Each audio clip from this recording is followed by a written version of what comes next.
Hello everybody, my name is Ian Kirkpatrick. I'm an author, idiot, and loin streamer, and today we're going to be doing a bit of a racy video. One that I'm hoping can help anybody who might feel alone in the writing community, period, because it's very difficult to talk about stuff like today when you're an active participant of the writing community, or you're trying to get into the writing community or make friends, because there are certain things that if you say them, you're going to become some sort of social pariah. And that's one of the problems with what's going to be talked about today anyway. But before we get started, number one, if you enjoy what I do here on the channel, please remember to like, share, and subscribe for more. Number two, if you would like to be featured on the channel, check out the links down in the description below. The number one way to be featured is if you're an indie author and you have a book out or a book that is coming out. If you submit the first chapter and your cover page, they'll be read here on the channel for the fresh meat feature on Mondays, and that'll hopefully help more people find your work, you know, casually browsing YouTube, finding new stories. The second way to be featured is with Lamwai, the monthly prompt writing contest, where I give you a prompt, you write a short story using that prompt, and on the first Monday video of the month, we bask in your creativity, because y'all, everybody that submits is always so incredible. And even if you don't submit, if you write something and you want to keep it for yourself and use it somewhere else, hey. The third thing is, if you would like to check out any of my books, they're available at any of your favorite places to get books, including the local library upon request. These two charming gentlemen to my left, your right, are Casey and Ralph from my upcoming novel Bodymore Zero, a prequel to the Bodymore series coming out in October, so hope you are ready for that. I am very excited. I'm thinking of live streaming a couple of chapter readings for the audiobook sometime in June, so we'll see where that happens. With all that said, let's jump into the topic. 10 things that I hate about the writing community. Now, personally, I'm not a part of the writing community because I don't like these 10 aspects of it. And at the moment, like, I've been distancing myself further and further away from the hashtag writing community or the ideas of the writing community. And maybe this won't really be an interesting video for you if you're not part of the writing community, or maybe you want to hear some of the nuts and bolts and dirty of like the politics of what happens in the writing community, maybe. But that's mostly what this video is going to be. It's going to be grievances that come with the social side of being an author, trying to communicate with other people who write. And this isn't an insult at everybody who writes. All of my best friends are writers, and I met them all through different things related to writing and creativity. So I have nothing bad to say about being friends with writers or other types of creative people. I love being around creativity. However, I think being friends with creative people is very different from being part of a hashtag community for writers. Because with any community as it gathers, there becomes a certain type of expectation and culture that surrounds it.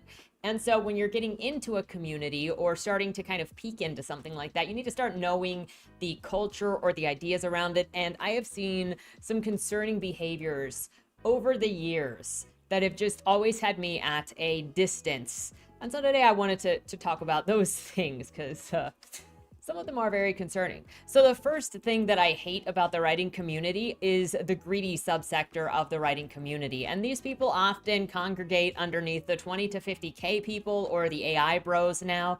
And 20 to 50K is an idea where if you write 20 books and you have a backlog of a minimum of 20 books, and then you sell at least one of each of those books at like $2 each or something every single day of the year, then you'll make a minimum of $50,000 a year. And so this is just the idea of pushing out as much as you can to fit a niche, to fit a backlog, and then just selling the crap out of those so that you can make that money. And that's all that it is. It's not about the art. It's not about reading. It's not about the love of communication or story building. It is gig work. And often with the 20 to 50K people, you will have them doing different things for each other. So like somebody will write the first draft and then pass their book on to somebody else to do an edit, and then pass it on to somebody else to do a format, and then pass it, you know, just like conveyor belt each other's, because it'll often be a group of people trying to work together to all basically flood the system with books to all try to make this gig work for them. And what it does is it fills the bookstore, the online bookstores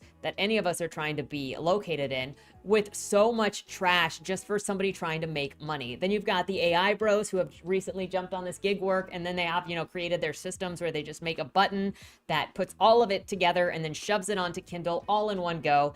And then you also have people that often take public domain books and then just slap a different cover on it and then put it on Amazon to then try to, you know, oh, the importance of being earnest. I'm going to collect money on that because it's in public domain and here's my covered version of it. And so you also have those people. And I cannot stand the people that get into the writing community just for the greed of it and then just go around the community trying to trade gigs to push their money, to trying to trade favors, to push their stuff out there just to make money.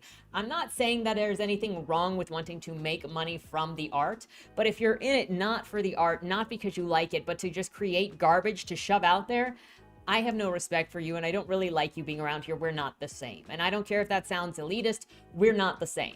The next thing that I hate about the writing community is the grifting, and grifting is not specific to the writing community. You're gonna get it anywhere where money is involved, where clout is involved, where reputation is involved. What often happens with grifting is somebody will see someone else kind of rising up maybe, or getting popular, or putting work in, and then trying to get close to that person so that they can be raised up. There's not really anything wrong with building connections, but it's a different thing if you're trying to take advantage of people specifically because you think that you see an opportunity to build your own profile and then dump them later. I've had this happen more than a couple of times, and it hurts more than I wish it did to realize that somebody is not my friend and they've decided that they are not actually interested in a friendship. They never were interested in a friendship, and since they don't see themselves getting anything from me, they dump me and or trash talk me. So there is that. But other parts of grifting include trend chasing. So they see what's popular and they jump on it to try to make that attention, to make that money themselves.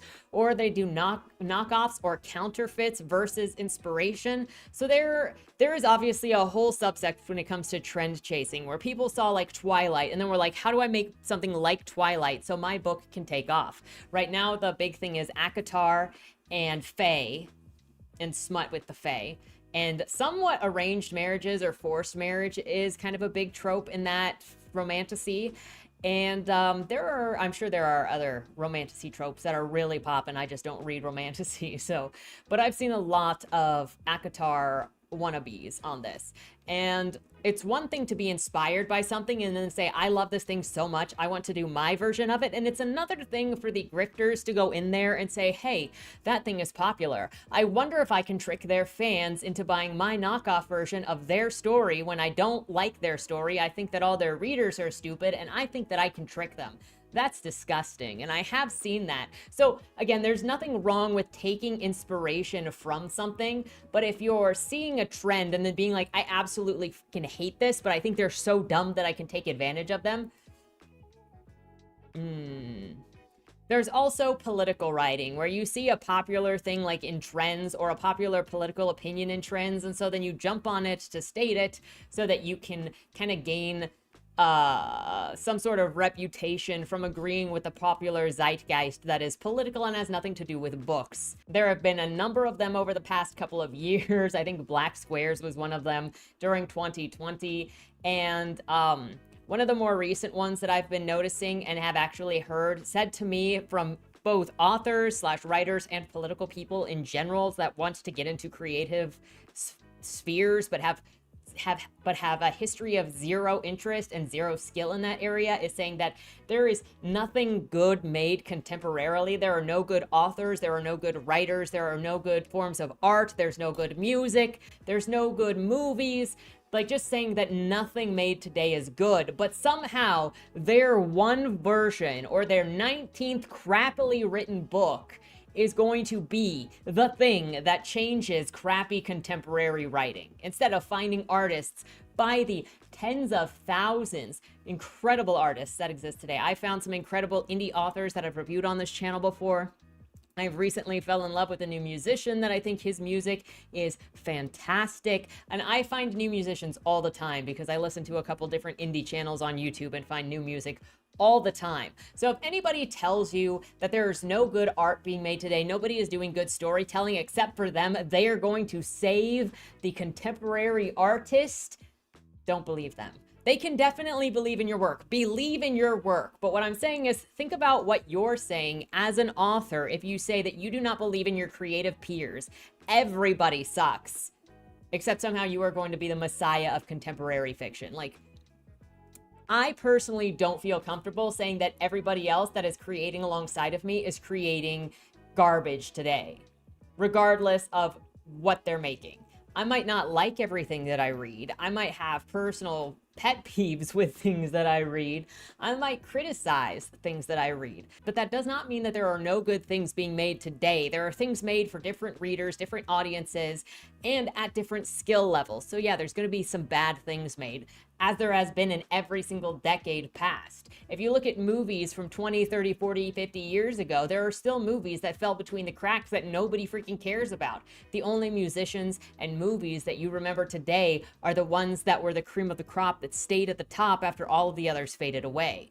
And so it doesn't matter. You're just looking at past decades, golden children, and then grading today's marketplace and today's peers by looking at the golden fiction of the past that stayed relevant.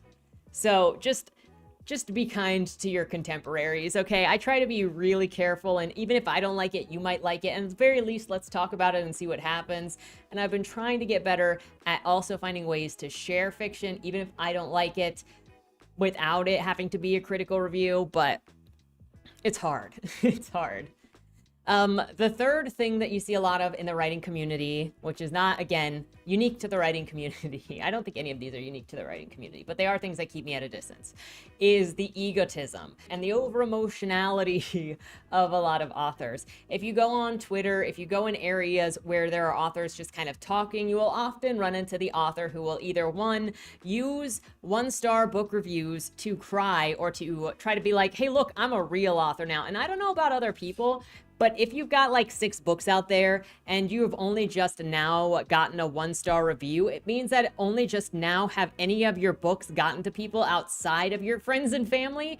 And I don't know if that's something you want to brag about. Like, okay, you have X amount of reviews, like 60 reviews, and they're all 4 or 5 star. I'm going to assume those are all connected to you somehow if you're bragging about a 1-star review, because professional authors don't brag about 1-star reviews, generally speaking. I'm not saying they never do, because, you know, professional authors are all individual people like everybody else, so you're going to find variations. But the amount of attention given to getting a single 1-star review, and then it looks so tacky, because even in the cases where they post on Twitter with the name of the user blocked out, they've just said they only have 1-star review. So if you go to their Amazon page, you're going to find it. So like, what are you doing except trying to get attention from your fellow authors who are going to be like, nice job at somebody hating you? Also, the amount of times where the comments are full of people insulting the person that left a 1-star review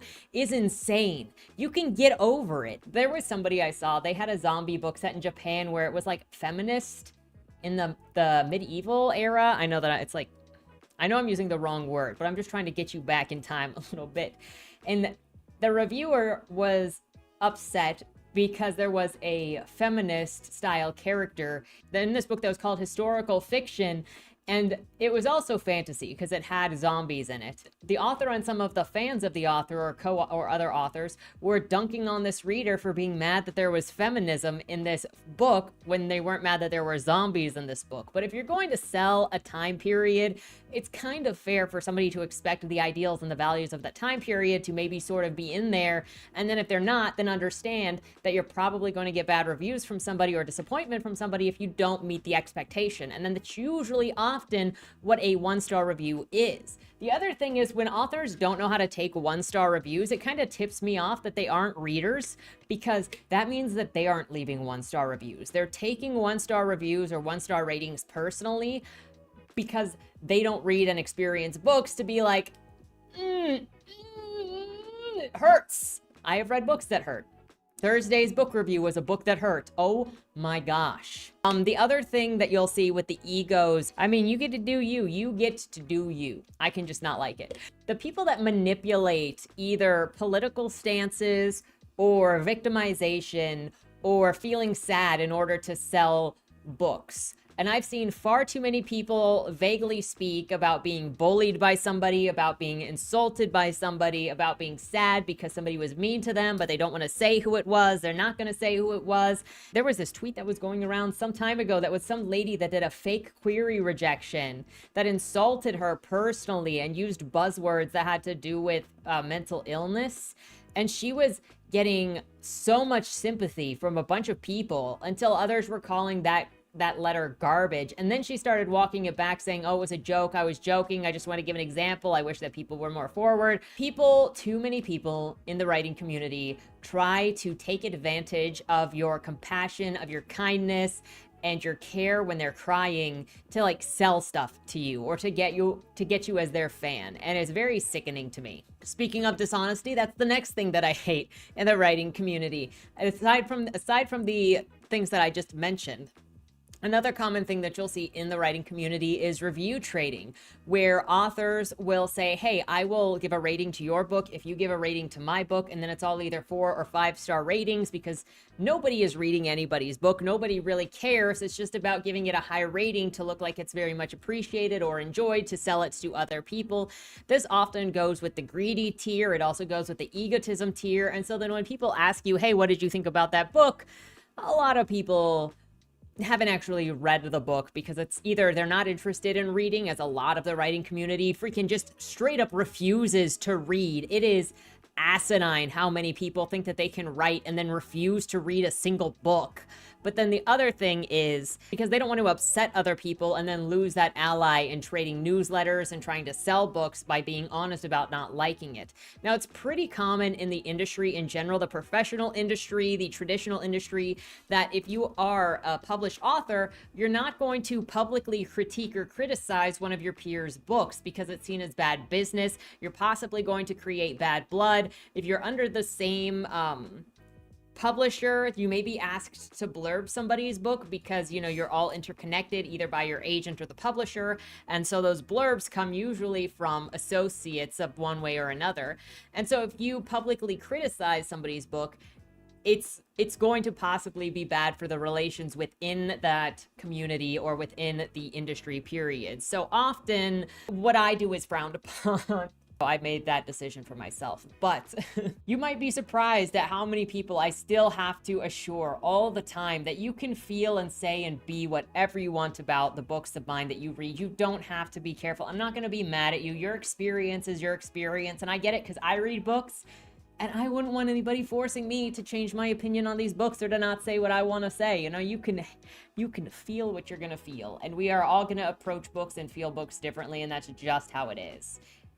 But also don't force people to look at the reviews if they don't want to look at the reviews. That's the other thing, is don't go tagging authors in critical reviews. Don't go trying to force authors into reading your reviews. I had the thing on here with Shad a couple of weeks ago where somebody had tagged him to be like, I'm going to critique this possibly on a more technical level after they'd already done a critical review. That's like crossing a line. You need to respect the person that you're critiquing unless they reach out to you afterwards and then, you know, say there's no hard feelings. But otherwise, like, don't bug them because obviously it's a highly emotionally volatile thing. Somebody just critiqued your personal thing, and some people will take it more personally and some people will take it less personally. There was also a situation that I covered, I think it was last year, when a guy had his book reviewed and the review was going around Twitter calling him a sexist because of the book. He ended up blocking the original user of the review because he didn't want to see that review anymore. And then he got chased off of Twitter because he blocked somebody and they were all like, what, can't you handle it? If you can't handle criticism, then don't publish a book. But it's like, he didn't go looking for the critique and he chose to ignore it, and y'all jumped on him for ignoring the critique. Are the critiques, are the reviews for readers or for the author? If you've got to make up your mind, leave authors alone when you post your reviews. The whole thing revolves around reviews is so complicated. Some people don't want to be reached out to. Some people do want to be reached out to. Some people are totally fine with whatever you want to say. It's too volatile to make any broad statements about anything. Just don't be surprised if somebody doesn't want to engage, and also don't try to force somebody to engage. That's pretty much it. We're having another consent conversation, apparently. The next thing that to be careful of or to dislike the writing community for is another dishonest behavior that you'll often see within the writing community is a follow for follow, or the writer's lift. And this is where you basically just trade each other follows to boost your social media numbers, because a higher social media count, follower count, looks better when you're trying to query agents. And so in order to achieve this, or to look like people have more following than they actually do, they start doing follow for follow trains where it boosts their numbers. And often, because of this follow for follow train, you'll also see the drama that follows when people do the follow for follow and then unfollow people. Because if your follow count looks the same or similar to your following count, then it's obvious that that's sort of what you've been doing, is you've just been following other people mutually. And so then it is less impressive. Like 13,000 follows and following 13,000 looks a lot less impressive than following 2,000 with 13,000 followers. So that'll happen, and it is very common. I wouldn't put any stock into follow for follow. Like, while you can make connections doing pretty much anything if you find the right person, generally a follow for follow is in self-interest. So if you're trying to sell your book to somebody who is also just trying to sell their book to other people, it's not likely that you are going to make a friend in somebody who really likes your book or is even going to read your book. That's not to say that they never will, but other authors who are doing follow for follow are typically not a readership audience. They're another salesman audience. So another thing that happens is people who want to use people in the writing community. It is very, very common, especially to have people that just join different communities or join different social areas in order to try to get people to either critique their book for free or edit their book for free and offer nothing in return. And if people offer that to you, that's one thing. But if you go in just looking to access resources without providing anything back, you're going to burn people out. And that also happens. I've had multiple situations in the past where people have come to me and asked if I could critique their work. And so then I critique a chapter, and then they make an edit and immediately ask for the chapter to be critiqued again, and then again, and then again. And then it comes down to paragraph level, and then it comes down to sentence level on the same paragraph or sentence in a single chapter. Even if I say, hey, I only do full reads so that I can tell where the story is going and what critiques to give, because I can't appropriately respond to a story on just one chapter. However, that's also not an invitation that I can actually read your entire story. There are so many authors out there who are looking for feedback or just affirmation, because there are many writers who are going to go out there and ask for feedback, any sort of feedback. You give them feedback and then they get upset at you because that's not what they meant. They thought that you were going to give them something nice in a lot of these circles. Again, I'm not trying to say all circles. I'm not trying to say everybody sucks. I've just had some jaded experiences. I also had an experience a couple months ago where somebody that I'd never heard of and asked me if I would read a couple of his chapters and give him feedback. I asked him what his book was about, and he could not tell me what his book is about. He just talked about techniques and existentialism and nihilism and the purpose of life and finding the purpose of life and suffering and literary techniques, instead of telling me actually what the story is about. Eventually, I did agree to read the first couple of chapters and give him feedback. That was like 78 pages, but after I had agreed to read the first 3 chapters, he decided to send me the first 4 chapters instead, which gave me an extra 30 pages to read. And it was treated like it was to my benefit that I was given more work to do. And I don't know if people realize how much work goes into a critique. I spent 2.5 days going through writing inline notes and doing body notes at the top for the major construction things that I was seeing. And that took away from my writing, my reading.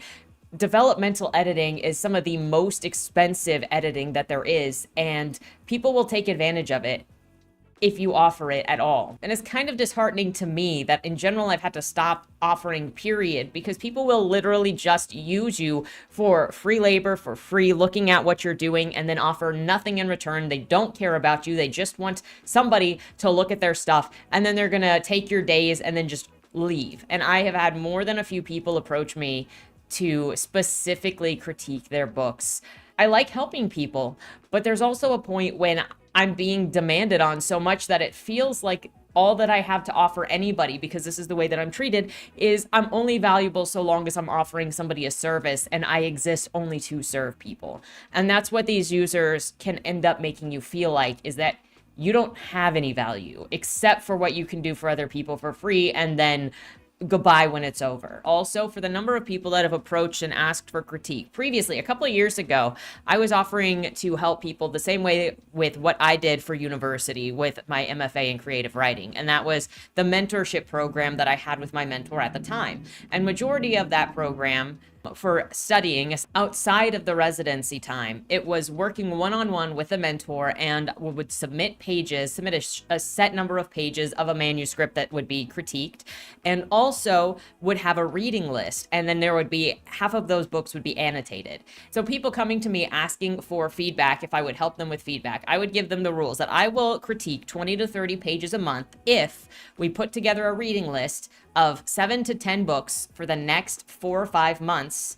And with every submission of your manuscript, you're also going to submit a 5-page annotation of at least one of the books that we have picked out. And the annotation just has to be, you take a passage from a book that you've just read, and the annotation wasn't anything super crazy either. It was, if you're reading a book and you think that a passage is effective or ineffective, be it dialogue, be it description, be it setting, be it theme, if you find anything in there that you feel is effective or ineffective, rewrite that blurb, and then underneath it, explain what it is about that blurb that you thought was effective or ineffective. That's all that they had to do, was find things that they responded to positively or negatively, and then express why they responded positively or negatively. And you would be surprised at the number of people who would say yes. The first month would come around, they'd submit their 20 to 30 pages, they would not submit their annotations, they would say the annotations are on the way, and then they would just disappear. So a lot of people actually refuse to read, period. They will not study, they are not looking for that, they are just looking to use you. And honestly, it's kind of funny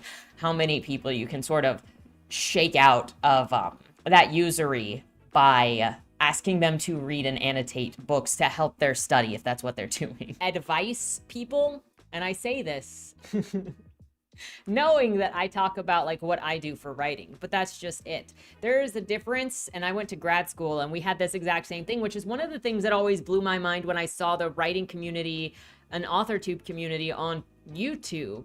Because at university, when we were talking about creative writing and all of these different writers were coming in to talk about how they put their books together, or how they worked with other people, or how they worked on character or plot or symbolism or all of this other stuff, they just shared methods that they used or exercises that they used or how they put stuff together. And it wasn't in any sort of manner to say, this is what you must do. It was always, we had multiple days every time during residency where we would sit down and just listen to authors talk about their processes. And then we would do exercises ourselves to try out different things and see what worked for us and what didn't work for us. But none of it was, you have to do things this way. However, when you start looking at YouTube or when you start looking at Twitter, there are often people saying, you have to do things this way. You're not allowed to do things that way. And that's not to say it's the same way in all colleges, because obviously there's also elitism in colleges as well. I know that the only author that had sort of genre fiction that came to my university as a guest was Benjamin Percy, and he's done some comic books, and he's done like zombies and werewolves, but with more of a literary bent, but still zombies and werewolves. I think I have a Suicide Forest, or had a Suicide Forest short story collection from him. And a lot of the other teachers did not like him. A lot of the other professors did not like him as a guest because they thought that his fiction was lesser. I know that some other people that were in my cohort and the cohort before me, some of them are writing fantasy, and the professors would often discourage writing anything that was even associated with genre fiction, because they're like, you don't want to do that. You want to do literary fiction. We're here doing literary fiction of sorts, or at least upmarket. At least they didn't tell you what upmarket was where I was at, but they wanted you to not write genre or commercial fiction. And many of them had a lower opinion of it. So you're still going to get the elitism, and you get elitism from the commercial fiction people too, where I've seen, well, there's no dragons in it. And obviously my story is better because there are dragons in it. And it's just, it gets really tiring to constantly have one at the other going on about who is more elitist, and they never stop. Books are books. They're going to appeal to different people. Okay, I might not like fantasy, but other people do like fantasy. It is wildly popular. I don't have to like it for you to be successful. Okay, Patrick Rothfuss has more success than I could ever imagine. You don't need to please me. And I don't need to have the same tastes as you. We're all good. Anyway, advice can be helpful when it's giving you new ideas on how to approach things or think of things like you don't know what you don't know. So hearing from different people how they organize, what they do, and then trying to learn maybe, will this work for me? Will this not work for me? That's great. But as long as it's, but only so long as it's presented in it, this is what I do. You don't have to do it this way. There are just a lot of people that present it's my way or the highway. You know, we all, if you're familiar with the writing community, then you're familiar with the pantser versus plotter thing, where there's also always the I'm better than you if I pants or I plot, or I'm better than you if I do third person over first person, or I'm better than you if I do past tense over present tense, or I'm better than you if there's a map in the front of my book or there's not, or I'm better than you if I do literary fiction over commercial fiction, and it goes on and on. Or there are the videos that say if you use these tropes, then you're a terrible person. If you use these tropes, then you're not a terrible person. And it's, no, just write the stories that you want to tell and then try to find the methods that works for you best in getting out what you're trying to say. That's really all that matters. Don't shoot yourself. My only advice is, like, don't shoot yourself in the foot. If you're struggling with something, it's not wrong to try to find somebody that can give you new ways to look at it or approach. And even if somebody's methodologies don't help you by copying them one for one or trying them out yourself, trying somebody else's methods might help you learn how to, might help you unlock a different way to do it yourself that is not what they're doing and not what you were doing, but a completely different method that was inspired by at least trying something else. Anyway, no advice is 100%.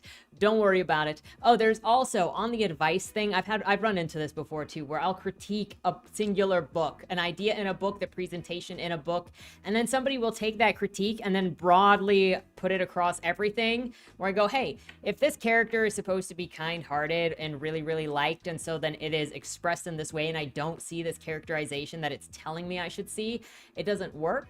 And then take, well, it would work in this situation. Okay, but we're not talking about that situation. We're talking about this specific book.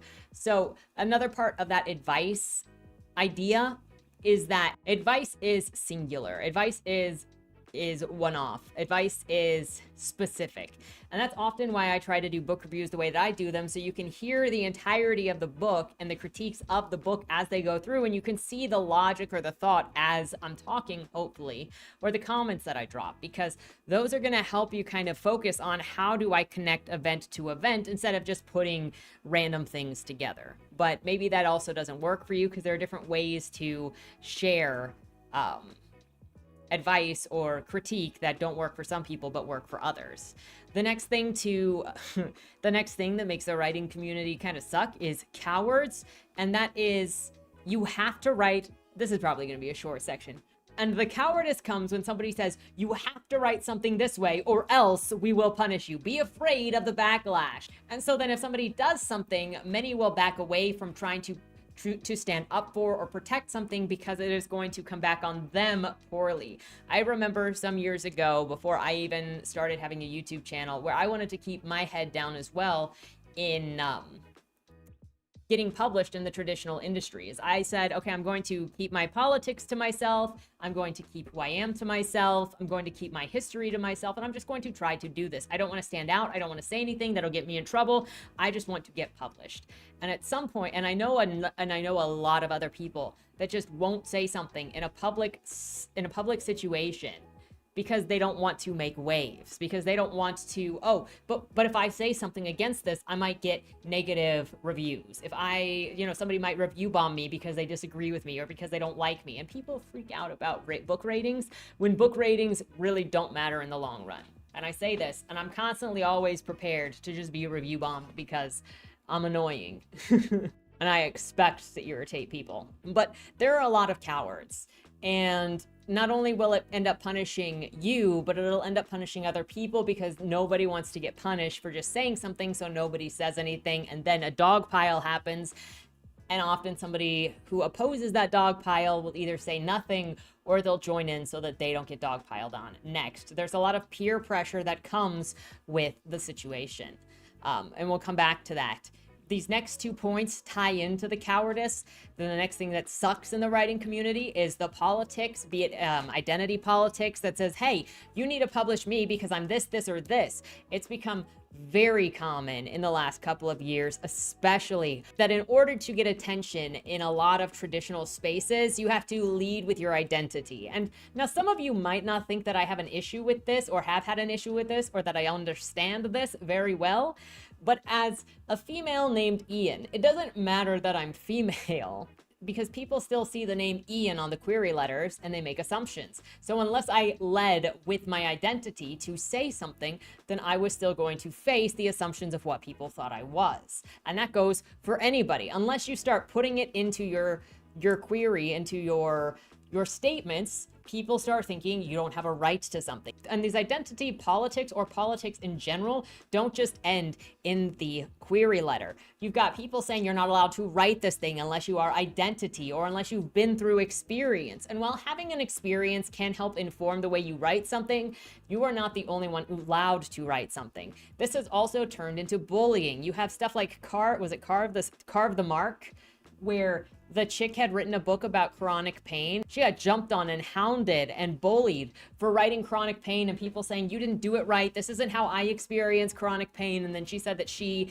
did the research and she has a friend that she consulted for chronic pain. And so then they changed the argument to being, well, that's not your story to tell. You don't have a right to do that. And they were so full of harassment that she had to say, I suffer with chronic pain. This is written because of me. So they went after her because until they forced her to talk about her medical history.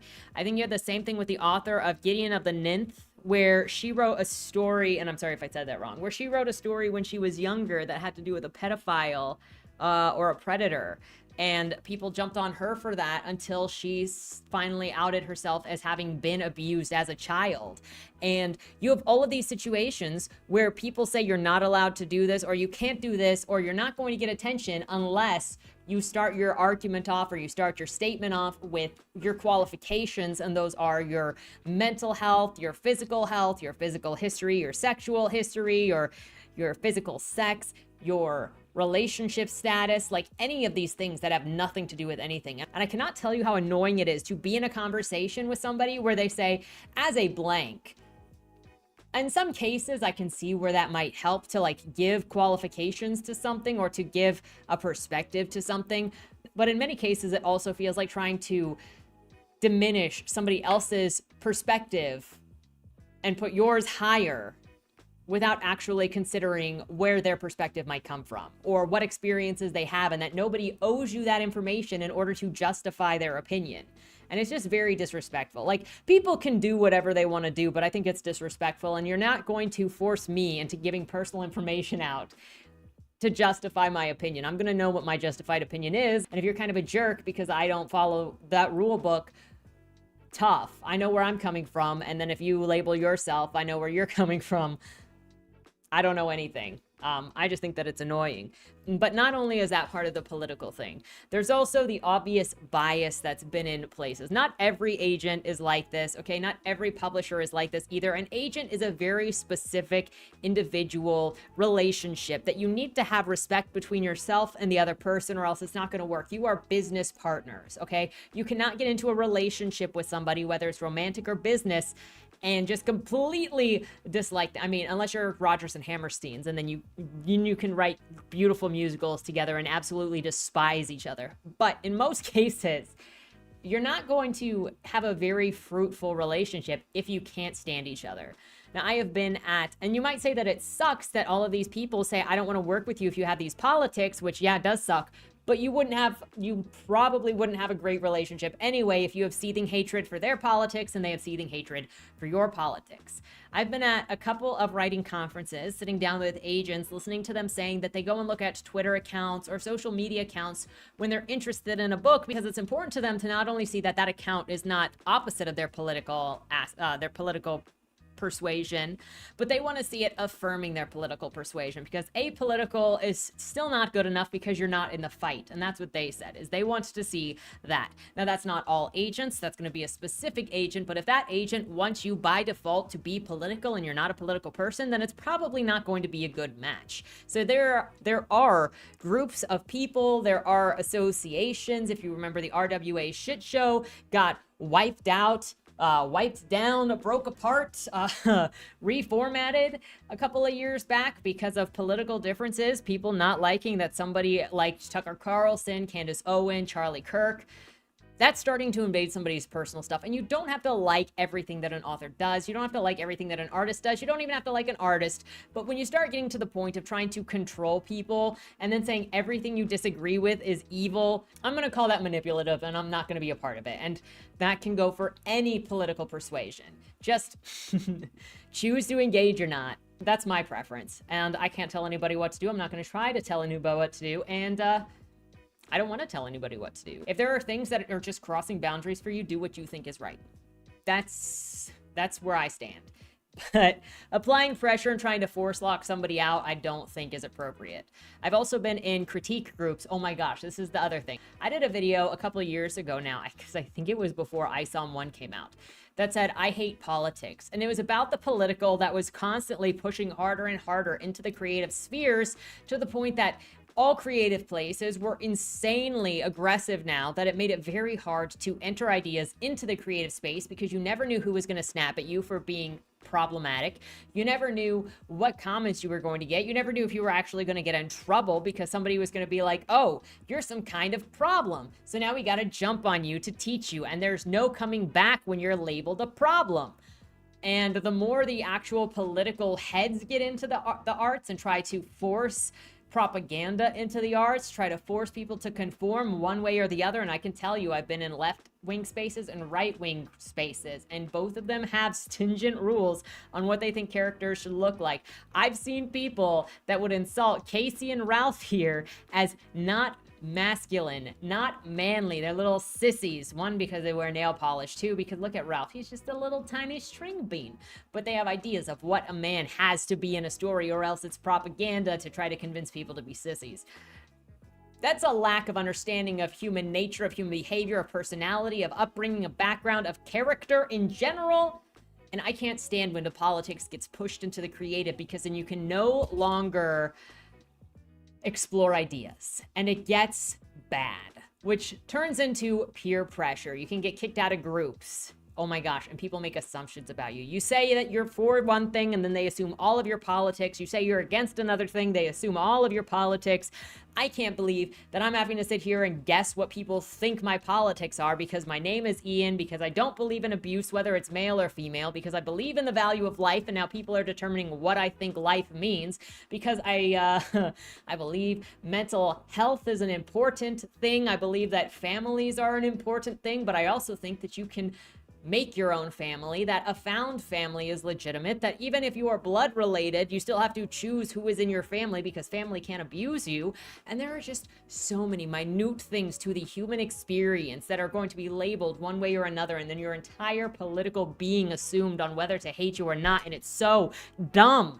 It makes me think. I was in a creative writing group years ago, and I put a story out there. It was called Hey George. It's in the Florida Writers Association collection from 2019, I think it was, because it's the Illusions one. And I shared that in the group to be critiqued. And afterwards, the woman had thought that it was an anti-Trump or an insult to people who liked Trump. And no, it was an apolitical story about wearing rose-colored glasses, because you can wear rose-colored glasses and look at literally anything in the best light. Are you in love with somebody? Then you often overlook kind of all of the evil things that they do because you are so in love with them, or you don't want to look at the problem right in front of your face. And it's just, that's what it is. But then somebody is now going to look at your story political, assume your politics, put you in an uncomfortable situation one way or another by trying to make something political. And you're like, I don't want to get into this. I don't want to get into any of this. In art, stories, visualizations are just as much a projection of the author as they are also a mirror of the reader, who is going to see their own values in what they consume. But this goes into the ninth thing about what sucks about the writing community. That's the peer pressure. I have a couple of things about this that I want to talk about. Oh my gosh. And the bullying, coercion. I didn't even know where this was coming from either. I didn't know where to put this first story in very well either. The politics stuff leads into number 9, which is peer pressure, bullying, coercion, and control. Now, a couple of years ago, I also covered this, whenever this was, 2022? Okay, so it was a couple of years ago, how Silver Shamrock caught the White Plague. And so the TLDR on this is that in 2022, this small press, Silver Shamrock, was putting out this book called The White Plague, where there was this plague that was engineered to just kill white people.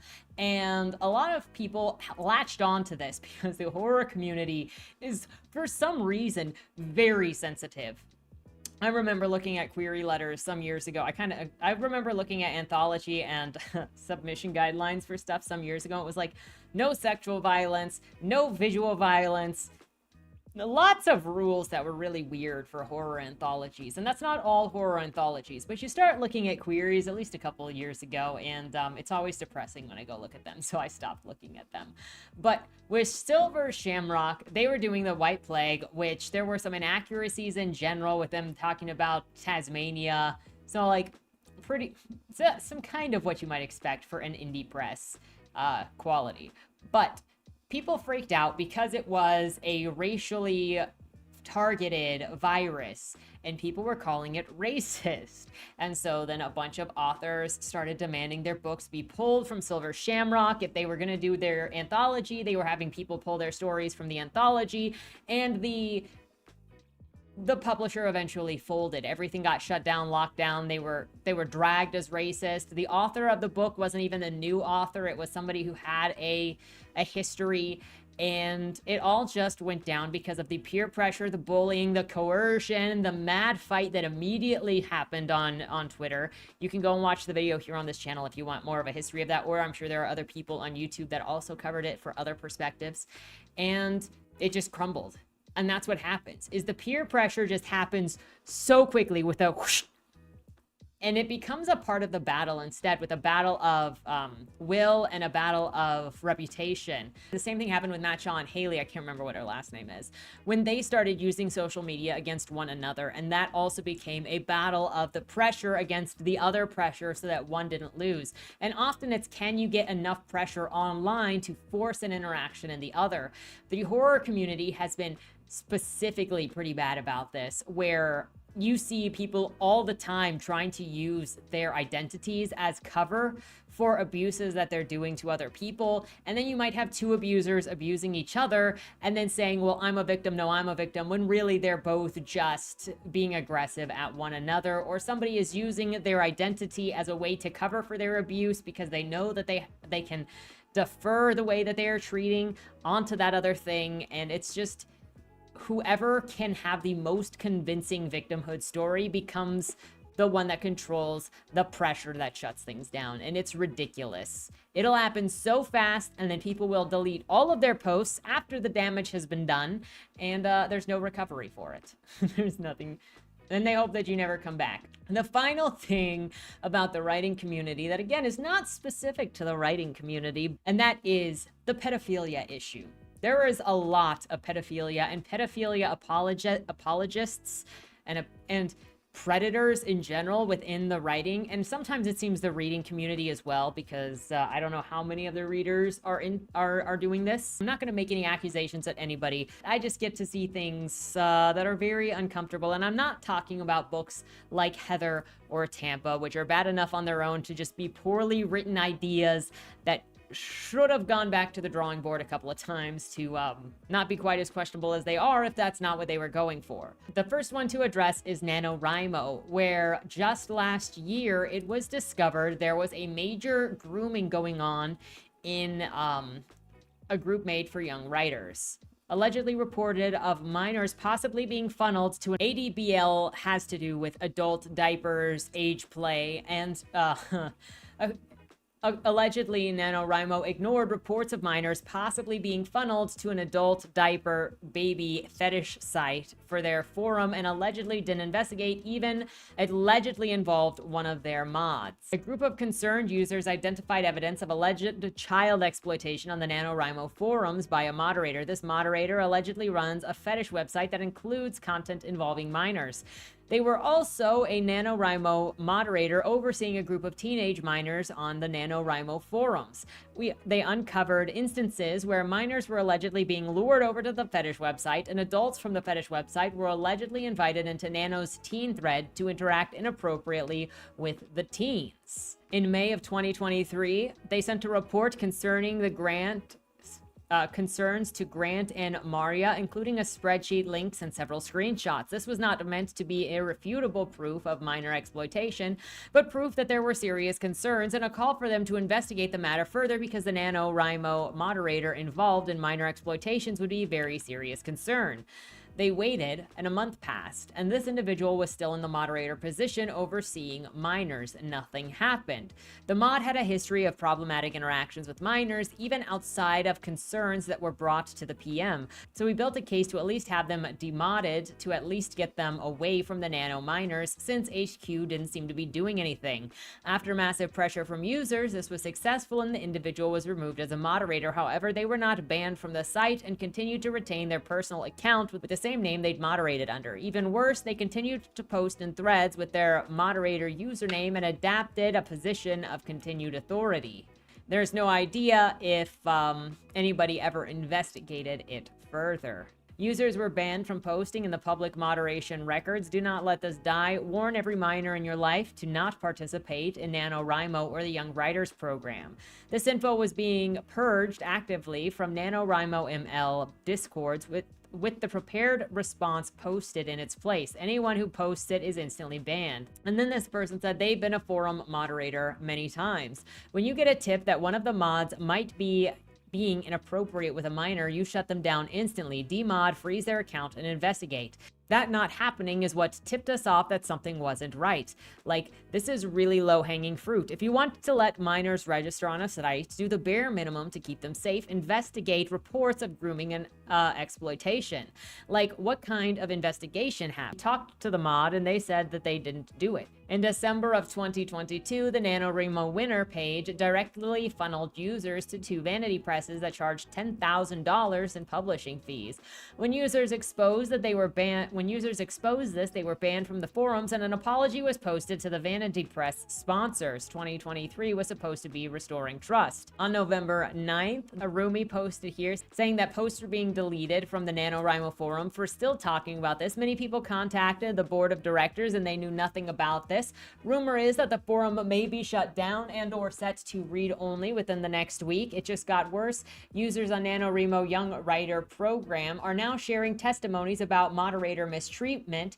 No one was helping, so the kids made a website, speakout.card.co. Eventually, because of the Young Writers program and the issues going down with it, the NaNoWriMo board of directors closed the forum for a real investigation, received 150 pages of evidence from members and 50 pages from NaNoWriMo HQ. Anywhere where you're going to have kids or you're going to have vulnerable populations, you often end up with predators looking for something.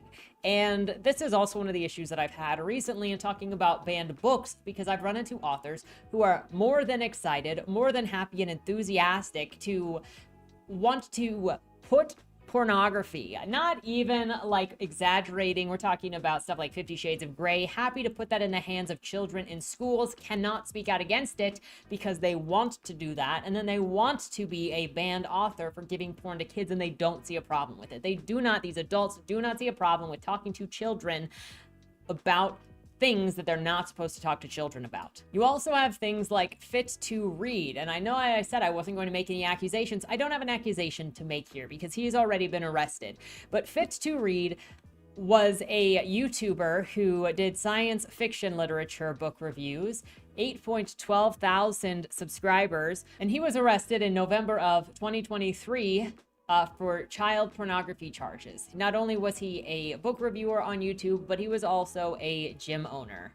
in Washington, D.C. Now, I feel like there's an ongoing problem in general with adults, not just obvious predatory behavior, but adults that are blurring the lines between what are teenagers actually like, and what are their idealized teenagers. Because you have stuff like Book Talk preying on that kid, the biker kid, when they all got in on that. You have Book Talk blurring the line between real people and their sexual fantasies, like with the Kraken hockey player, or with the person who recently wrote that fiction about Taylor Swift and her current boyfriend or love interest and published sexual fan fiction fantasy of that, invading that person's life and just blurring the lines between their romanticization of these sexual relationships, or the writing of these sexual relationships, and what is actually sexual harassment and grooming, which, let's give this 16-year-old kid haunting Adeline and train him so that he acts a certain way when he gets older, is actually a problem. That is actually predatory. And it ends up, we got this story that I saw earlier this week that was teacher who appeared on Good Morning America after sweet video learns fate for repeated sex abuse of a minor. So she was having sex with a teenager. She was raping a teenage boy. On May 15th, Heather Hare, 33, sentenced to 13 years in prison after pleading guilty to transporting a minor across state lines for the purpose of unlawful sexual activity, according to a press release from the U.S. Attorney Office on the Eastern District of Arkansas. The judge also sentenced Hare to serve a lifetime of supervised release. An investigation revealed Hare had sexual relations with a minor student at Bryant High School, where Hare taught family consumer science class. Hare engaged in sexual activity between 20 and 30 times throughout 2021-2022 school term, including multiple times at the Conway residence, in her car, on classroom and parking lots at Bryant High School. Authorities said that Hare met the minor on the first day of their senior year and began a one-on-one counseling session with the victim, eventually giving them her personal phone number and primarily messaging them on social media, including Instagram and Snapchat. She had also reportedly told the victim that she had dreamed of them having sex and gave him her home address. Additionally, investigators said Hare had sex with a minor while she was chaperoning a school trip to Washington, D.C. in April of 2022, according to the release. Hare was charged and pleaded guilty in January in the related incident. In exchange for her guilty plea, a second charge of interstate foreign travel for prostitution or sexual activity by coercion was dropped per release. Something that I saw earlier this week that came along with this was people defending this because the victim was male, and then saying, well, obviously, if I was a younger man, I would want that. Like, nobody is traumatized by this, number one. And other people saying, well, it was consensual, so why should it matter? Well, you can also have a teenage female consenting to sex with an adult male. That does not make it okay when somebody is abusing their situation of power and trust, abusing the power dynamic between the teacher and the student, abusing the privacy, abusing the parental trust. And if there are any situations, and if there are any complications or comorbidities to this that might make the teenager more at risk, yes, because a 17-year-old, a 16-year-old does not think like a 33-year-old. And often I've been wondering if certain adults are confusing the fact that children and teenagers don't think like adults because they, read too many novels or watch too many movies where the teenagers act or think like adults because they're written like adults. I don't know, but I would love to know what your thoughts are on why so many adults apparently have such an easy time saying this is not a problem, because it seems like so many have forgotten that children are not adults, that minors are not adults, that 17-year-olds are not adults. And if you're a 30-year-old and you take advantage of a 17-year-old, even if they are willing, no, you are taking advantage of them. Now, this last part, I've already gone through all of the points that I have for things that suck in the writing community, and I don't really have a title for this, but I do feel like it's important to talk about because I think that there is also other types of dehumanization going on in the writing community where people are seen only as opportunities. I guess this kind of goes up previously with grifting or greedy or selling, where it's not seeing a value in other people, not seeing a future in other people, only seeing people as a way to make money for yourself and not as who they are or what they are. And that is with this scandal that happened some time ago, January of this year, where best-selling author faces fallout after book talk creators call out racy promotional requests. So I heard of this around the time that it happened, but I wasn't sure how to cover it, and I had other things going on at the time that I just didn't end up covering this. But New York Times, a best-selling author, J.D. Barker, is facing professional fallout and online backlash after several TikTok creators said that they were encouraged to make sexually suggestive videos to promote his upcoming erotic thriller novel. Cian Harper and Marissa Bologna, two creators who are an active part of the and Marissa Bologna, two creators who are active part of the literary community on Book Talk, the literary community on TikTok known as Book Talk, told NBC News that they received an email on Tuesday from a literary public relations firm, Best of Book Talk, which Barker confirmed is owned by him. To email, a copy of which was reviewed by NBC News, was sent on behalf of Barker. It included suggestions that creators show something racy, use only the book to cover up your naughty bits, and share the most taboo place that you've ever had sex to promote Barker's behind a closed door book. Now, you're asking people who are likely, if you're on Book Talk, then the best that you've probably got there are women who like saucy books, who are doing like word things to reference saucy books, but are not actually creating saucy content themselves, right? I mean, if you're a Book Talk person, if you've been on Book Talk, feel free to correct me because I'm not on Book Talk. I don't know. But if it's anything like the clips that I've seen in general by talking about Book Talk, it's still just book people. They're not making lewd content. But for an author to reach out to random readers and then say, use your bodies and your private stories to sell my book, and that's all that you see them as, kind of sketchy. And like, should he have gotten crazy backlash? I don't know what the crazy backlash was. I think being told this is gross isn't crazy backlash, it's just the truth. And so then you need to take that as the slap on the wrist that it is. If somebody randomly that you don't know starts emailing you and asking for your sexual details, most women are going to assume that, yeah, it's kind of creepy. That's a whole nother thing, where you're in this area where people are only focused on selling books, what they can get from you, and they don't even see you as a person. They see you as what they can get from you, be it an ad, be it somebody to leave a review, be it somebody to give them the free labor of editing or critiquing their books. You got to be careful of the way that you approach people, because people who are out there who get approached to do a lot of things, and they have to wade through the creeps and the scams and the grifters and the honest people that they want to help. And a lot of people forget when they're the one sending the file that perhaps, or that sending the request, that perhaps this person has received other requests that you're going to fall into, and you're going to look similar to those other people, or you're going to look not as sincere as you think that you look, or you're going to forget that that person may have been afflicted by other people who have used them or insulted them, or don't see them as a person or anything other than an opportunity to build their ego. And that's something that a lot of people forget. Anyway, on the topic of this I think has to do with investigating who the frick you're hiring and what you're hiring. A bunch of women reading books that don't do saucy personal content or lewd content, probably not the people that you want to hire for this. You probably would want to go and look at lewd women doing lewd things, but then you're going to have them not actually being part of the book community, in which case you need to go back to the drawing board. But I think there are two sides of this. There's this side of dehumanizing women, again, only seeing women as the sexual appeal that they can give in order to sell your product, which personally insulting to me. I kind of get sick of conversations that only use women as either you're an ugly pig, or you're an ugly pig who's hit the wall, or you're a sex object, but that's a different conversation. Or you have the situation where it's an overreaction to also overcorrect and chase somebody out when they don't fully understand where they're coming from. Is this person a creep? I don't know. Was this just a single one-off misstep, not thinking about the implications of what was being said or done? I don't know. That's kind of past mattering since this is back in January, but especially when social media moves so fast on the stuff that it happens, and then 3 or 4 days later it's more or less over unless somebody keeps doing something.